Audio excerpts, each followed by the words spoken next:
el PRI está promoviendo, está respaldándole a que se investigue el patrimonio del... Pues René Mendívil es diputado priista y es el líder de la bancada priista, y eso nace a partir de precisamente de las acciones y de lo que se publica en los medios de comunicación, de la manera en que el Ejecutivo del Estado, a partir de su llegada al gobierno, inicia la construcción de una mansión en Cumbres de Juárez, de cómo está utilizando la silla de gobierno para hacer negocios, como la torre esa de condominios recientemente publicada, que es un asunto público. Y bueno, ahí el llamado del PRI es: o eres gobernador o eres empresario.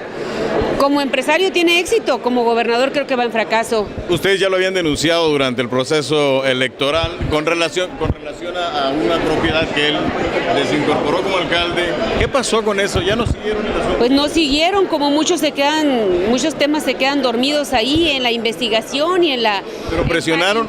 En la procuración de justicia. ¿Pero le dieron seguimiento? Nosotros siempre hemos estado aquí. Y si ustedes saben, yo jamás he bajado el tono de cómo me refiero al Ejecutivo del Estado. Jamás he bajado el tono, pero a mí yo no fui requerida, a mí no me mandaron llamar, la denuncia ahí está durmiendo, como tantas otras denuncias de ciudadanos comunes que están en espera de que les llamen. ¿Por qué no habíamos visto que tocaran el tema ustedes? Muchas veces. Yo este tema lo he señalado muchas veces.